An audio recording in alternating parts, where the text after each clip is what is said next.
সব ধর্মের জন্য নিরাপদ বাংলাদেশ করতে চান বলে জানিয়েছেন জামাত ইসলামের আমির ডাক্তার শফিকুর রহমান। তিনি বলেন, নির্বাচিত হয়ে অনেকে পুরাতন ফ্যাসিবাদদের অ্যাপ্রন গায়ে দিতে চায়। খুলনার জনসভায় এ মন্তব্য করেন তিনি। এর আগে সাতক্ষীরা জনসভায় তিনি বলেন, জামাত ক্ষমতায় গেলে দেশে আর পরিবারতন্ত্রের রাজনীতি রাখবেন না। প্রতিনিধিদের পাঠানো তথ্যচিত্রে আরও জানাচ্ছেন আব্দুল হামিদ। মঙ্গলবার দক্ষিণাঞ্চলের 4 জেলায় নির্বাচনী জনসভার আয়োজন করে বাংলাদেশ জামায়াত ইসলামী। সকালে যশোরের কেন্দ্রীয় ঈদগাহ মাঠের জনসভায় অংশ নিয়ে দলটির আমির ডাক্তার শফিকুর রহমান বলেন, ক্ষমতায় গেলে দেশে পরিবারতন্ত্র নয় বরং জনগণের রাজনীতি প্রতিষ্ঠা করবে জামাত। সেই সাথে সিন্ডিকেট দূর করে বন্ধ করবে দখল ও চাঁদাবাজি। সিন্ডিকেট এখন গোটা বাংলাদেশকে অবশ করে ফেলেছে সর্বক্ষেত্রে। এই সিন্ডিকেট হাত আমরা গুঁড়া করে দেব। চাঁদাবাজি করা লাগবে না, ওদেরকেও বুকে টেনে নিয়ে ওদের হাতেও কাজ তুলে দেবো ইনশাআল্লাহ। এ সময় আমির অভিযোগ করে বলেন, একটি দল ফ্যামিলি কার্ডের কথা বলছে, আবার মা বোনদের গায়ে হাত তুলছে। একদিকে ফ্যামিলি কার্ড আর একদিকে মা বোনদের গায়ে হাত।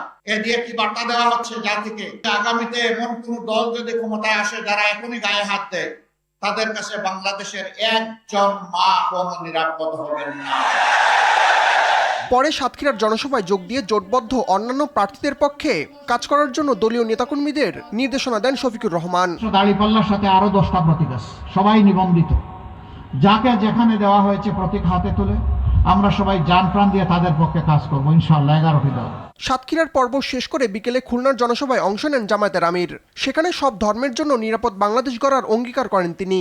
একটা মর্যাদাশীল রাষ্ট্র হিসাবে একটা শক্ত অর্থনৈতিক ভিত দেওয়ার জন্য আমরা লড়াই চালিয়ে যাব ইনশাআল্লাহ। আমরা জানি এই ব্যবস্থাকে অনেকে পছন্দ করে না, অনেকেই আবার ওই সেই পুরাতন ফেসিবাদের এপ্রন গায়ে দিতে চায়। তাদেরকে আমরা বলি, যুব সমাজ জানিয়ে দিয়েছে, আমরা ওই বস্তা পচা পুরানা বন্দোবস্ত চাই না। এ সময় দলটির খুলনা 1 আসনের প্রার্থী কৃষ্ণ নন্দী বলেন, জামাত ক্ষমতায় এলে হিন্দুদের জামায়াতে রাখবে। হিন্দুদের বলা হয় যে জামাত ইসলাম আসলে হিন্দুরা এ দেশে আর থাকতে পারবে না।